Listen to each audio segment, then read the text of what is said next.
بسم الله الرحمن الرحیم. السلام علیکم. پروګرام جرم و سزا کې هرکلی ګرانو کتونکو په پیښور کې تقریبا یو کال پس د نه یو کال وړاندې په کوچ رسالدار کې یو خودکش دماکه شوی و. پای کې هم ډیر زیات خلک شهیدان شوي. د هغې نه پس په پیښور کې دا دویمه لویه دماکه ده چې دلته په پولیس لاین پیښور کې دننه وشوه او په دې جومات کې وشوه. چېرته چې زه ولاړ دا د جومات هغه ړومبنۍ حصه ده چېرته کې چې دغه خودکش بمبار راغلی دلته کې حمله کړې وه. که زما کیمرمین تاسو ته وښایي دغه مخامخ د پیش امام ځای دی. دغلته کې امام ولاړو جمع یې کوله. د هغې نه پس دلته چې نور څومره د پولیس اهلکارو هغه راغلي وو. دلته کې جمع ولاړه وه مونځ یې کولو او څنګه چې امامت کېدو د دغه دوران په ړومبي صف کې د ځان الوزولی دی او دومره غټ نقصان یې کړی دی چې دا مکمل چت دلته کې راناستی او دې ته نقصان رسېدلی دی. دې نه علاوه که موږ تاسو ته شاته وښایو شاته هم دلته کې چې کوم دغه ودانۍ د هغې ته څه نقصان نه دی رسېدلی. خو دې نه علاوه که وګورو دلته چې دا څومره ځایونه دي تاسو ته ښکاري دا ملبه زیاتره دې نه اوچته کړی شوې ده خو څه ملبه چې ده نو هغه اوس هم موجوده ده او زیاتره مرګونه چې شوي دي نو هغه هم د دې د وجې شوي دي چې دلته د ملبې لاندې خلک ګیر شوي هغې ډېر زیات نقصان کړی دی. بیا د ریسکیو اپریشن تقریبا د شپې ناوخته پورې هغه جاري و د دې دپاره چې دلته دې لاندې کوم کسان ګیر شوي دي چې هغه حفاظت سره راوویستلی شي. د هغې نه څه چې کوم زخمیانو هغه حفاظت سره راویستلی شوي هم دي. تقریبا د سلو نه زیات کسان په دې کې ویلی کېږي چې هغه شهیدان شوي دي او د 1.5 سلو نه زیات چې کوم دي نو هغه ژوبل شوي دي. زه به د دغه شهیدانو خاندان سره به هم خبرې کوو چې په دغه خلکو باندې څه تېرېږي. الارج ته به هم ځو چې هلته کې په الارج کې څه صورتحال و دغه وخت مریضان څنګه روړلی شو د هغې دپاره څه انتظامات شوي او دا وخت په دغه الارج کې څومره مریضان موجود دي. نو زه به خبرې به کوم موږ سره اوسئ. ګرانو کتونکو دا وخت په الارج کې موجود یم. دلته کې یو زخمي چې کوم دی نو هغه موجود دی هم په دغه بمي چودنه کې دی ژوبل شوی. په دې اړه دې سره خبرې اترې کوو. دا راته ووایي چې تاسو تعلق د کوم ځای سره دی او څه رینک دی ستاسو په پولیس کې؟ زه خو لکي مروت یم او ایف سی یم په پولیس کې. دغلته کې تاسو راغلي وئ په دغه موقع باندې لږ صورتحال راته ووایي. بمي چودنه وشوه تاسو څنګه چې کوم دی نو بیا ریسکیو شوئ دلته کې الارش ته چې کوم دی تاسو علاج لپاره منتقل شوئ څومره ټایم په دې کې لګېدلی و هغه لږ بیان کړئ راته. مالبې لاندې مونږ ګیر ویو خو زه په خپله راووتلم مالبې نه.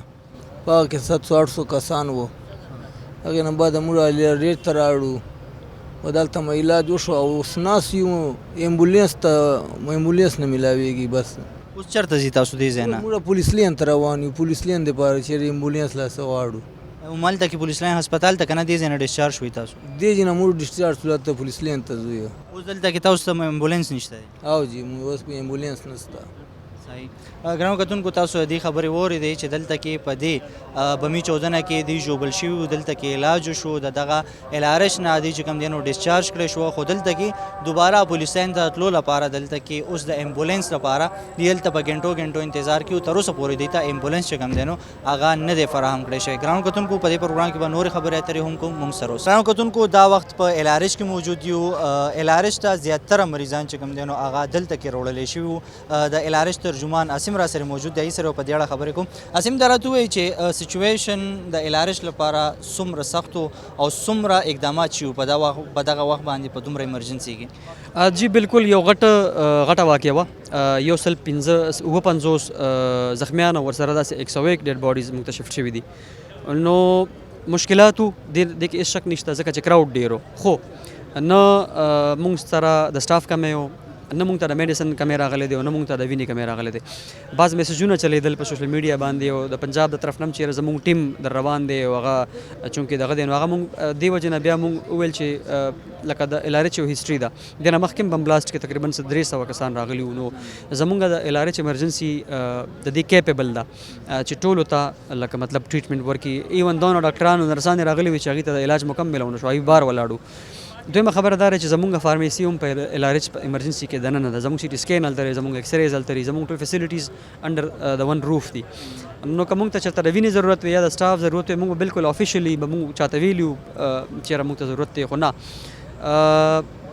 300 بم بلاست لارچ کټر کړی دی یو هیستوري د څنګه ما ذکر کو نو مشکلات ډیرو هغه وجه دا چې خلک د بهر نه ډیر زیات راغلیو اپیل د وینې شوی چې هغه ټیک نو ان اتنټیکو ځکه چې خپل بلډ بانک سره پرابطه کې مونږ ته د بهر نه یو بیگ هم نه غسته نو بلډ مو میډیسن مو هغه مو مسله دا چې کراود ډیر زیات په پیشنټ شفټینګ کې او بیا ډاکټران هغه ته رسیدو کې چې د چا لکه زخمی راغلی نو هغه د کور ک 15 کلسو کشل کسانو نو هغه په مونږ ته په ایمرجنسي کې ظاهره خبره ده هغه سره فکرونو هغه راغلی و د وجه نه مونږ ته لکه مشکلاتو باقي یو مریض هم دانه دی ویلي چې ماته دوی نه د ملو یو مریض هم دانی ویلي چې ماته ډاکټر یا نرس نه راغلی او یو مریض هم دانی ویلي چې ماته بیډ نه دی ملو نو دا د صوبې غټ هسپتال دی او په دې هسپتال باندې د ټولي صوبې او د خار خلکو حق دی لکه په داسې ټایم کې بمبلاس په ټایم کې LRH is the largest hospital دا ټول غټ هسپتال دی غټ ایمرجنسي دا نو د خلکو په ډیر غټ اعتبار دی سم تاسو د کراود خبرو کې چې کراود ډیر زیات دی کنټرول کولو لپاره بیا سه اقدامات شو ځکه چې خلک ار یو تن چې کم دینو د خپل رشتہ دار د پاره راغلی څوک د رور د پاره راغلی څوک د پلار د پاره راغلی نو هغه هم چې کم دینو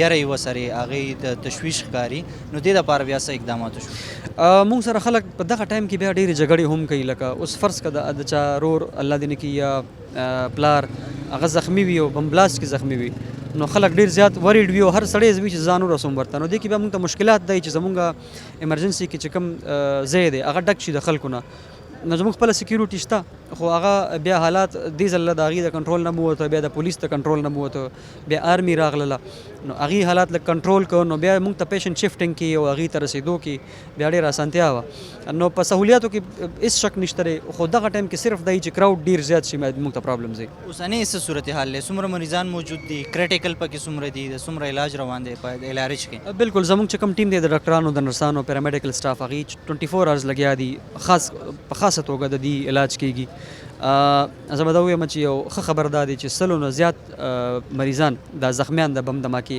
هغه دې ځینې لاړه ډسچارج شو څنګه ما ذکر سهار د ICU نه یو مریض چې کوم دی هغه موږ سټیپ ډاون کړو انشاءالله امید دی را روان 2 ورځو کې به کوم موږ سره داخل دي زیات تر ډاکټران دا وي چې هغه به انشاءالله په خپلو خپلو د LRH نه ځي کریټیکل پکې څه داسې نشته دی نور چې کوم اوس موجود دي د هغې حالت بهتر دی موږ سره شپږ داسې دي چې هغه په ICU کې نو په ICU کې چې کوم مریضان نو هغې ته موږ کریټیکل وایو هغه فلحال موږ سره کریټیکل دي ګران کتونکو تاسو د اسیم خبرې واورېدې چې LRH کې دومره انتظامات موجود دي چې د یو سل یو نه مړي چې کوم دی نو دلته کې وړلی شوي دي د دې نه علاوه چې بیا دلته کې کم زخمیانو هغې ته هم علاج ورکړی شوی دی په موجوده حالت کې شپږ داسې مریضان دي چې د هغې حالت نازک ښودلی شي ګران کتونکو زه به د شهیدانو طرف ته د هغې خاندانونو سره به خبرې کوو کوشش به کوو چې د هغې چې کوم موقف دی هغه هم مخې ته راشي هغې په دې اړه باندې سوي موږ سره اوسئ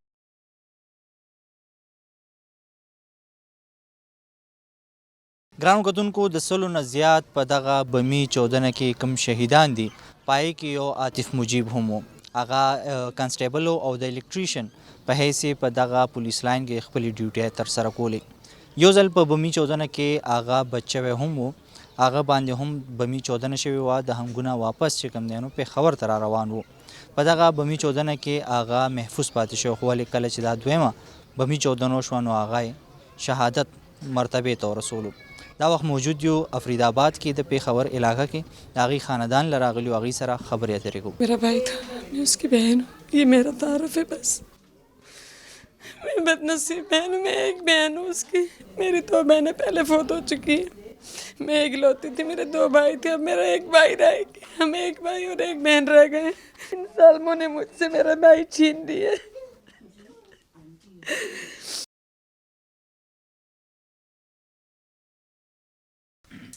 اس سے زیادہ میں کچھ نہیں کہہ سکتی ان کو اللہ سزا دے ان کے حال بھی ایسے ہی وقت گزرے جس طرح ہم پہ گزر رہے ہیں آج دل سے یہ لوگ بد دعائیں لے رہے ہیں ہماری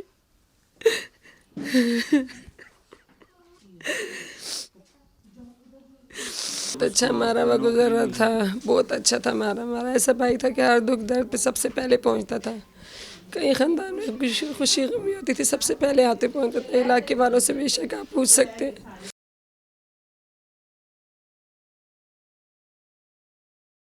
کسی دور کے محلے میں کوئی فوتگی ہوتی تھی عاطف قبر کھودنے کے لیے پہلے جاتا تھا ہر جگہ وہ جو ہے تو پہلے پہنچتا تھا خاندان والے علاقے والے سب اس کی تعریف کرتے ہیں آپ کسی کے منہ سے اس کی برائی نہیں سنیں گے اس نے بیوی بچوں کو ایسے رکھا تھا ہاتھ کے چھالے کی طرح، اس نے بیوی بچوں کو رکھا ہوتا، لیکن اب ان کا کوئی نہیں رہا، اب ان کے پاس کوئی ہمارا سہارا نہیں ہے۔ ہمارا ایک ہی بھائی تھا ہمارے گھر میں کمانے والا، بڑے بھائی کے ایکسیڈنٹ ہوئے، وہ معذور ہیں، امی ابو معذور ہیں، میں اپنے گھر کی ہوں، ان کا اب حالت کے لیے کوئی بھی نہیں ہے۔ میں ان ظالموں سے مجھے ان کو کیا ملا ان کو شہید کر کے۔ اس سے ملاقات 15 دن پہلے ہوئی تھی، میں ادھر آئی تھی امی کو ملنے کے لیے۔ میں آئی تھی تو میں مجھ سے ملا، کہتا کہ میں جا رہا ہوں کہیں شادی پہ مووی بنانے۔ میں نے کہا اچھا، بس اتنی ملاقات ہوئی، پھر وہ چلا گیا، میں اپنے گھر چلی گئی تھی۔ مجھے کیا پتا کہ میرے بھائی کا آج کا دن ہوگا، میں روز آتی اس سے ملنے، میں روز آتی۔ حکومت کو یہ پتہ ہے نا کہ 19 دہشت گرد کے PK میں داخل ہو چکے ہیں، تو حکومت کو یہ پتہ نہیں ہے کہ وہ کیسے داخل ہوئے۔ جب یہ اطلاع مل جائے، عوام کو یہ کہہ رہے ہیں کہ رش نہ بناؤ، یہ نہ کرو، یہ نہ کرو، تو ان دہشت گردوں کو کیوں نہیں روکتے؟ یہ کس طرح کی حکومت ہے؟ اس حکومت کو یہ احساس نہیں ہے کسی کے چھوٹے چھوٹے بچے رہ جائیں گے، کسی کے بوڑھے ماں باپ رہ جائیں گے، وہ کس کے لیے رہ جائیں گے؟ یہ کس طرح کی حکومت ہے؟ ان کو یہ اطلاع ملتی ہے کہ بھئی یہ دہشت گرد داخل ہو گئے ہیں، اپنی حفاظت کر رہے ہیں، تو آپ ملک کی حفاظت کے لیے کیوں نہیں کچھ کرتے ہو؟ کہ 19 دہشت گرد آ گئے ہیں، 5 دہشت گرد آ گئے، 10 دہشت گرد آ گئے، کیسے آ گئے، کیوں آ گئے؟ کہاں ہیں ہمارے یہ سربراہ؟ ان کو اتنی رپورٹ مل جاتی ہے کہ دہشت گرد داخل ہو رہے ہیں، دہشت گرد داخل ہوتے کیسے ہیں؟ اور پھر اتنے حساس ادارے میں، اتنے حساس ادارے میں، یہ ہمارا کوئی ملک ہے جہاں پر جو ہے تو مسجدوں کے باہر پولیس والوں کو کھڑا کرتے ہیں؟ یہ کس طرح کا؟ ہم نے تو ہمیں یہ نہیں سکھایا ہوا۔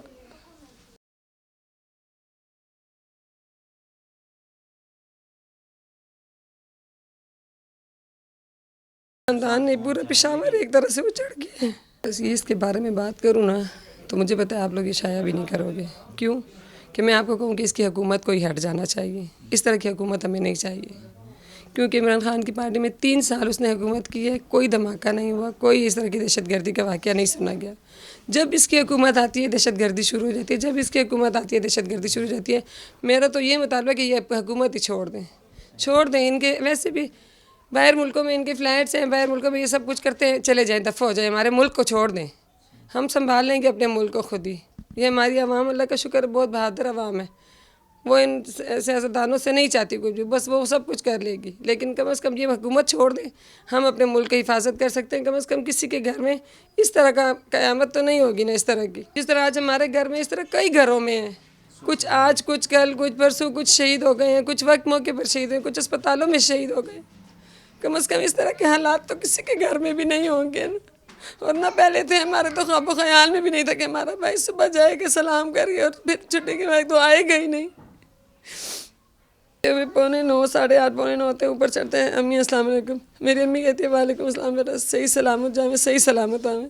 میری امی کی یہی ہر وقت دعا تھی۔ میری امی تو بائک کی سواری سے ڈرتی ہے، اللہ کرے بائک پر کوئی ایکسیڈنٹ نہ ہو جائے، یہ نہ ہو جائے۔ امی کو کیا پتہ کہ یہ ہوگا، میری امی کو پتہ ہوتا کہ ایسے ہوگا تو میری امی تو اسے کبھی بھی نہ جانے دیتی۔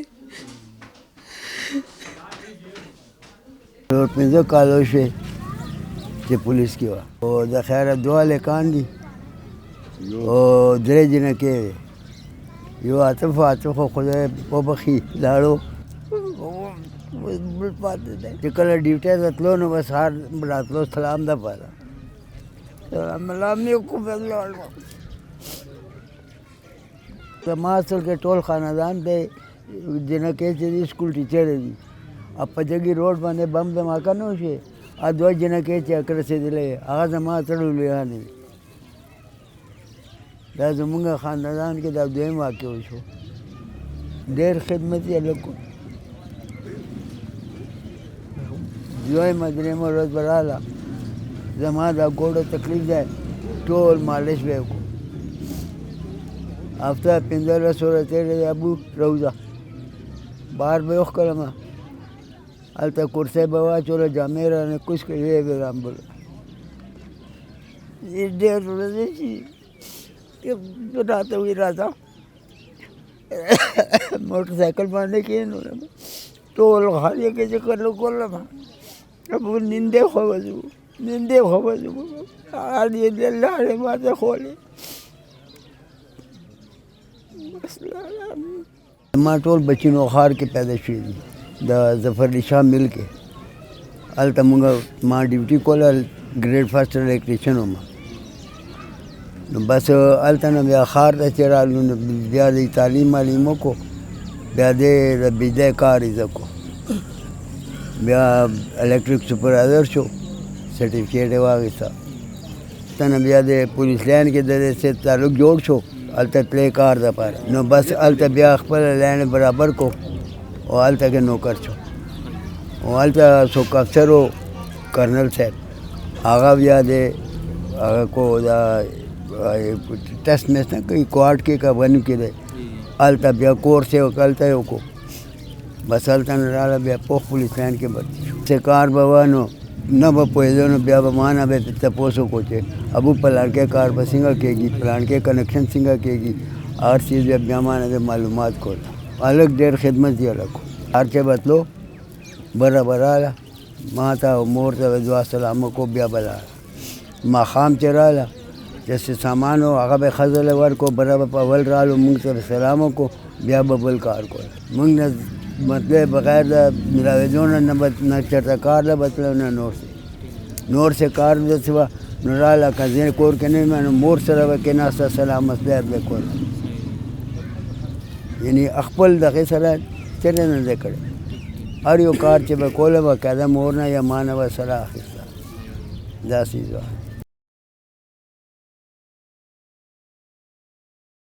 میرا داماد تھا میری بیٹی کی شادی 2015 کو ہوئی ہے 14 فروری کو اتنا زبردست لڑکا تھا یہ 8 سال اس نے گزارے ہیں ایسے گزارے ہیں کہ شاید کوئی مجھے لگ رہا ہے خواب ہے اتنے پیارے اس نے وہ 8 سال گزارے ہیں سب کے ساتھ میرے ساتھ بھی بچوں کے بیوی کے گھر والوں کے ساتھ سب کے ساتھ زبردست لڑکا تھا اتنا زبردست تھا کہ میں آپ کو کیا اس کی اچھائیاں بیان کروں بہت زبردست بچہ تھا ہمارا لیکن اب یہ ہے کہ یہ مجھے خاص آپ یہ بتائیں گے ان بچوں کا کیا بنے گا جو بلاسٹ کرواتے ہیں یہ تو سوچے نا کہ ان بچوں کا کون کفیل ہوگا یہ بڑی بیٹی ہے اس کی چھوٹا اس کا 4 سال کا بچہ ہے گھر میں کوئی نہیں ہے معذور ماں ہے معذور باپ ہے معذور بھائی ہے واحد یہ کفیل تھا میری بالکل جوان بچی بیوہ ہو کے بیٹھ گئی ہے میں آپ کو کیا کہوں آپ خود سمجھتے ہیں روز روز کے یہ جو دھماکے ہوتے ہیں روز روز ہر گھر میں اس طرح آپ انٹرویو لیں گے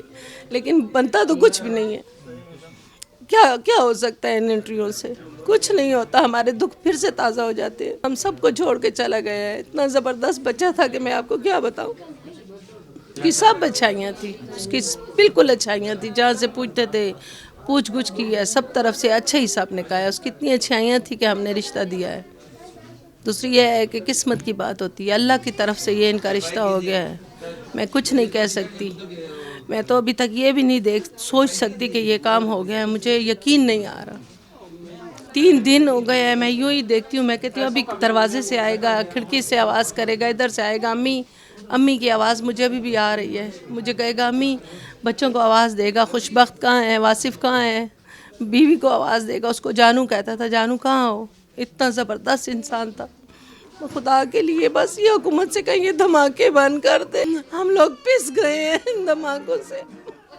ہر گھر سے یہ روز روز کے جو جنازے نکلتے ہیں یہ بہت بہت بڑا صدمہ ہے نہیں برداشت کر سکتے ہر گھر سے جوان کسی کا عقل ہوتا ہے کسی کا باپ ہے کسی کا بیٹا ہے کسی کا بھائی ہے کس سے آپ پوچھیں گے کون آپ کو یہ کہے گا کہ ہم برباد ہو گئے ہیں جیسے میں برباد ہوئی ہوں میری چھوٹی بیٹی کی شادی تھی مئی کو ایک بیٹی کو میں بات کر رہی ہوں دوسری برباد ہو کے میرے پاس بیٹھ گئی ہے 2 میری بیٹیاں ہیں اب آپ بتائیں نا میں کیا کروں اتوار کے دن میرے پاس آیا ہے اتوار کے دن میرے پاس جس وقت اس کی شہادت ہوئی اس وقت میرے پاس بیٹھا ہوا تھا اس وقت میرے پاس بیٹھا میں نے کہا بیٹا بیٹھو چائے پیو کہتا نہیں امی میرے لیے قہوہ بناؤ میں پٹھان لوگوں کی شادی پہ گیا تھا میں نے جلدی کھانا کھا لیا میرے لیے قہوہ بناؤ میرے پاس 2 گھنٹے بیٹھا رہا میں بھول نہیں سکتی وہ ملاقات اتنے مزے کی اس نے میرے ساتھ باتیں کی آرام سے بیٹھا رہا تسلی سے باتیں کرتا رہا بچوں کو لینے آیا تھا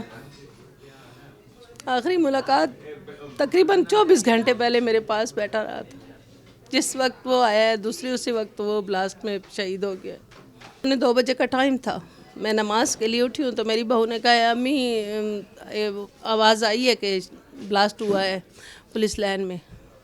तो मैं घबरा गई हूँ, मैंने नमाज भी नहीं अदा की। मैंने कहा हाय उधर तो आतिफ होता है। मैंने मोबाइल उठाई है, इसको कॉलिंग करती रही, लेकिन इसकी कॉल बन जा रही थी, मोबाइल बन जा रही थी, ना इसने कॉल रिसीव किया है ना ही कुछ भी नहीं, बस बन जा रही थी, कॉलिंग भी नहीं हो रही थी। तो मैं उसी वक्त इधर आ गई हूँ बेटी की तरफ। मेरे दिल को अजीब सा धचका सा हुआ है। मैंने कहा क्या मसला है, पता नहीं क्यों मेरा दिल खफा है, सुबह से खफा था। मैं इधर आई हूँ, हम इधर भी कॉलें मिलाते रहे हैं बड़ा। फिर इनके नाना मेरे हाजी साहब गए हैं हॉस्पिटल, उधर देखते रहे हैं। बेटे मेरे पुलिस लाइन गए हैं, दूसरी हॉस्पिटल गए हैं, फिरते रहे हैं, लेकिन इसका कोई अता पता नहीं था। तकरीबन 4:15 पे इसका भाई, इसका चाचू गया है हॉस्पिटल, तो उसने देखा है तो उसको डेड बॉडी मिली है। तो उस वक्त उसने घर फ़ोन किया, 4:15 पे घर फ़ोन किया कि वो शहीद हो गया आतिफ। तो आप ख़ुद समझ सकते हैं, मैं आपको क्या बताऊं। मुतालबा ये है कि इन बच्चों की कफ़ालत करें हुकूमत, उसकी बेवा की कफ़ालत करें हुकूमत। ये ना कि ऐलान कर दे कि हम ये करेंगे वो करेंगे, फिर बाद में कोई नहीं पूछता। मुझे परमानेंट बताएं मेरी बच्ची का कौन कफ़ील होगा। उसके घर में तो कोई नहीं है, उसका ससुर जो है वो बिल्कुल माजूर है, उसका देवर जो है वो उसकी भी टांग टूटी हुई है, वो भी माजूर है, उसका तो कोई नहीं। ये 2 भाई थे, ये बच्चे ये क्या कर सकते हैं। और मेरी बेटी जो ये यंग है बहुत ज़्यादा।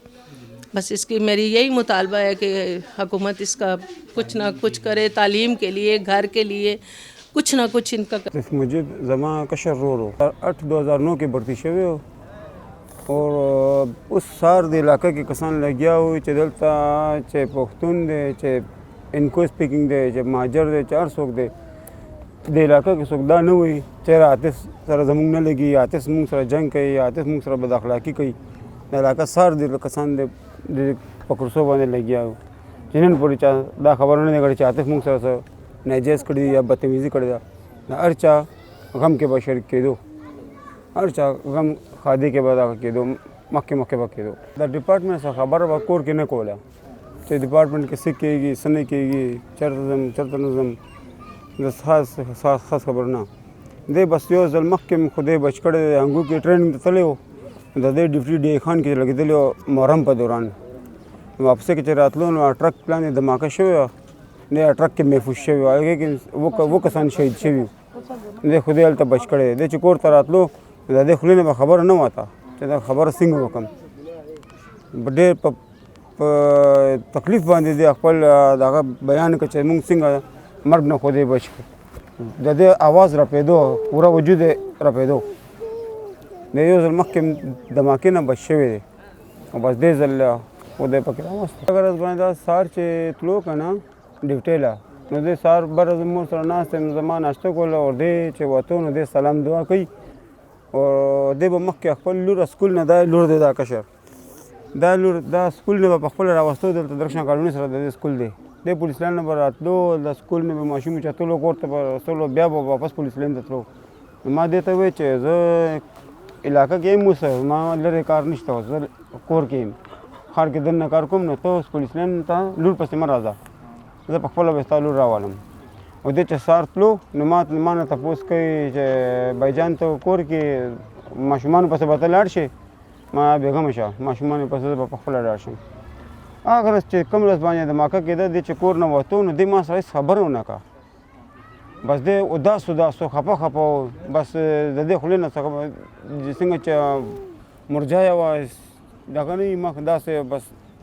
परेशान हाल हो कि बस अजीब गुण तो उदासी हुआ बच्चे दे पर मख बांधे न उदासी मा नोट करे दा से पहले जल दा सोच दे मा सारा खबर को बगैर चकोर न हो तो न मा दा सोच को दे रोज मा सर न खबर न को माना खपा दे सब वजह दंदा खपा कोर न दा से हुआ तो न बस तकरीबन नहीं मा कम 2 बजे टाइम हो के मा रोज दे रात टेलीफोन को यार पुलिस ने की धमाका शवे दा नो आतिफ चढ़ता दे यार मा खदा के नंबर बंद राजी मुंग रिंग को ले गया वो प्लान राजी नंबर मुसलसल बंद है सोख से खबर दे धमाके ने आगा मुंग तरिंगु ने कोल चे पुलिस ने की धमाका शवे दा आतिफ चढ़ता दे बस मुंग बरिंगु ने कोल मेरा नंबर मिला न सुना ब्या पखला पुलिस ने तवारा कम आल तना ब्या दन ने प्रे को दो ब्या मामा जो रासो अकन तमे चरा अस्पताल तजू नेल तो दन ने प्रीदी هسپتال ته چې لاړو ټول واډونه ټول زخمیان مې وکتل، هغې زخمیانو کې نه وو. ماما زه ته چې راشه د ډډ باډۍ کې ګوري چې هلته صحیح،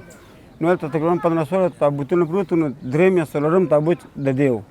په هغې محمد عاطف نوم لیکلی و. ماما زوی ما ته وایي دا محمد عاطف دی. ما صبر وکړه کولاوم ګورم، چې بس کولاوم یې کړو نو بس نه زما پکې ورور و. بس بیا زه په ځان وم، بیا ما ته پته نشته چې بیا څه چلو شو څه چلو نه شو. ما اطلاع نه شو ورکولی، زما مور د زړه مریض و. کوک ما اطلاع ورنه کړو، ما مخکې ماما ته اطلاع مې ورکړو. ماما خبر کړم چې ماما کور ته لاړ شي، مور مې لږ تسلۍ سره کښېني، ډېر په تسلۍ کور کې لکه کسان راغونډ شي، نو کېدای شي مور دغه شي. نو بس یقین نه راته چې کله ما تابوت سر کولاو کړو نو دغه مې وکتو ورور ډیډ باډي. بس بیا زما حل هغه شانتې نه و.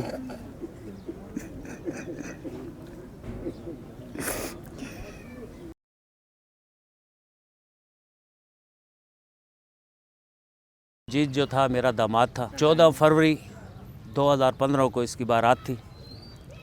तकरीबन ये 14 फरवरी को इसके 8 साल शादी को पूरे होंगे। लड़का बजाते खुद जब इसका रिश्ता होने वाला था तो इसकी बात चल रही तो मैं डायरेक्ट इस पुलिस लाइन गया था इसको देखने के लिए। लोग तो कहते हैं नहीं इसको बोलो। मैं खुद बजाते खुद बाप बन के उसको मिला हूँ उसके साथ। उससे मैंने मुलाकात की है, मेरी बहुत खातर इज़्ज़त की है उसने। घर आकर मैंने कहा कि मुझे रिश्ता कबूल है। बच्चा ने एक बच्चा था, 5 वक्त नमाजी था, बहुत इज़्ज़त करने वाला बच्चा था बहुत। तो मेरे पास अल्फाज नहीं है कि मैं उसका तारीफ़ उसकी बयान करूं। वो इतना शरीफ फरिश्ता इंसान था। वो इतवार को मेरे साथ इसकी आखिरी मुलाकात हुई थी। शाम के वक्त के बच्चों के साथ आया था, 2 बच्चे लेकर। मैं कि आतिफ क्या हाल है, खैरियत है? कहते हैं अबू बस आया हूँ, बच्चों के कपड़े थे कुछ वो लेने आया हूँ। तो 4 दिन की छुट्टी थी मेरी, कल मेरी ड्यूटी है, मैं ड्यूटी पर जा रहा हूँ कल। तो मेरे साथ कहवा पिए, कहवा पी कर मैंने कहा बेटे बैठे खाने का टाइम है, खाना खा कर चले जाना। कहते नहीं अबू मैं जा रहा हूँ, मेरी कल ड्यूटी है, इस बच्ची को स्कूल भी ले जाना है, तो फिर मुलाकात होगी इंशाल्लाह। तो आतिफ मुजीद जो था बस एक मेरा दामाद नहीं था, मेरा बेटा था।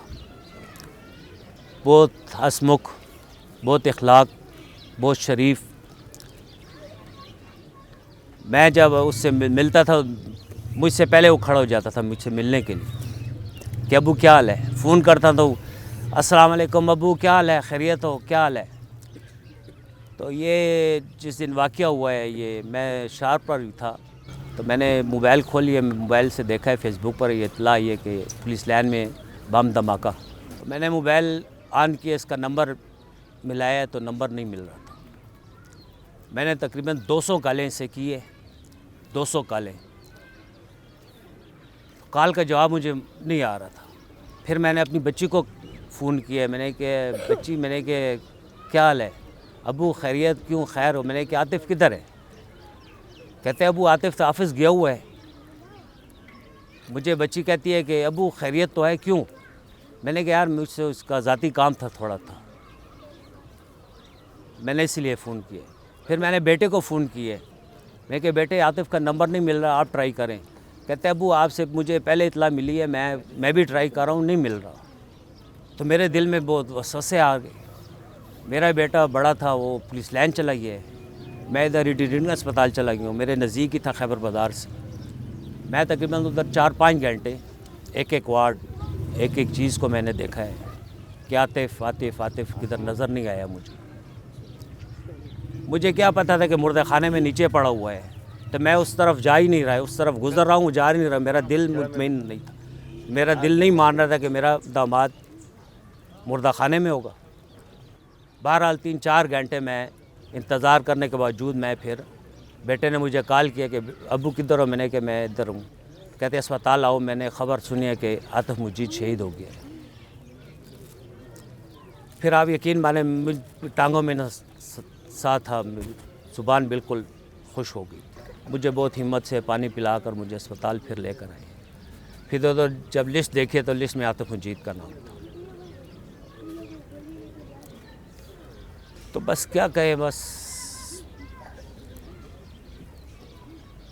फिर बेटा मेरा चला गया, उधर ले गए थे खैबर मेडिकल कॉलेज उसको। फिर मैं घर आ गया हूँ, घर को बच्चों को संभाला है, इधर इंतज़ाम किए, तो बस हम पर क़यामत गुजर गई है। बस आने वाले तो काम कर गए हैं, इस बच्चों का क्या कसूर था? ये बच्चे किसके हवाले होंगे अब? ये बच्चे को कौन पालेगा? बेशक अल्लाह की ज़ात ही पालेगी, मगर ये बड़ा सदमा। मैंने तो बेटी को शादी ब्याह दिया है ना, वो अब रिपीट हो गया, फिर मेरे साथ सर पर बोझ पड़ गया। मैं पहले दुकान से फिर बेटी के घर आऊँगा, पहले उसका हाल हवाल पूछूंगा, फिर अपने घर जाऊँगा। मेरे लिए तो बड़ी क़यामत है। नहीं, ये छोटे बच्चे हैं, इनका क्या बनेगा? इनका क्या कसूर था? इनका क्या बनेगा? बाकी मुझे फ़ख्र है अपने दामाद पर कि शहादत हुई है उसकी, मुझे इस बात पर खुशी भी है, गम भी है। वो बड़ी खुशी है कि शहादत है। मैं फ़ख्र से कह सकता हूँ कि मेरा दामाद शहीद हुआ है। अल्लाह ताला उसकी मफ़रत नसीब करे, अल्लाह ताला उनको जो इसके साथ शहीद हुए हैं, अल्लाह ताला सब की शहादत कबूल करे, उसके आसमान को सब्र जमील अता करे। ګرانو کتونکو تاسو د شهیدانو د فیملی خبرې هم واورېدې او د هغوی چې کم درد و هغه به تاسو محسوس کړي هم وي. دغه کمې کله هم نشي پوره کېدی. دغه یو دمه کې دلته کې د 100 نه زیات کسان شهیدان که او بیا دغه 100 سره په زرګونه کسان تړلي دي، د هغوی خاندان دی، د هغوی بچي دي. دغه دمه کې د چا نه رور واغستو، د چا نه زوی واغستو، د چا نه خاون واغستو او د چا نه د پلار سوری واغستو. دغه دماکو شو، نقصان شو، خو ژوند هماغسې روان دی. دلته موږ وکته د دماکې په سبا باندې مونځ شو، جاري شو. د جومات یو حصه چې کوم دی نو هغه اوس هم برقراره ده. دلته کې اوس هم د جمع ټایم دی، خلک مونځ لپاره راځي، مونځ دلته یې کېږي. د ژوند هغه چارې هماغسې روانې دي. ملبه لرې شوه، دوباره به د جومات کنسټرکشن وشي او جومات به بحال شي، خو چې کوم نقصان شوی دی د دغه نقصان ازاله نه کېږي. دلته کې په پېښور کې بې شمېره خلکو د دغه امن لپاره قربانۍ ورکړي دي. او بیا موږ وکته 13 ورځ په دغه پېښور کې د اپیکس کمیټې اجلاس هم وشو. دغه ټول سیاسي مشران په دې باندې متفق شو چې ترهګرۍ خلاف به داسې قسمه پیښې نشي برداشت کولی او دوی ته به خلمات جواب ورکولی شي. هغه یو شاعر ویلی دي، وایي دا و بل څوک وي چې زمونږ پښتونخوا لوټوي، ګینې زمونږ په کور کې شوکه او غله چرته دي. د دې نه علاوه که موږ وګورو دلته په دغه پېښور کې یا زموږ په پاکستان کې څومره هم چې دلته کې دغه پیښې شوي دي هغه د بهرني خلکو لاس دی. دننه په پاکستان کې دا وخت ټول قوم، ټول ادارې او ټول سیاستدانان په دې یو خبره باندې متفق دي چې د پاکستان امن به چرې هم خرابتیا ته نه پرېږدي. د پروګرام وخت سره ته رسي اجازت غواړو. د الله په امان.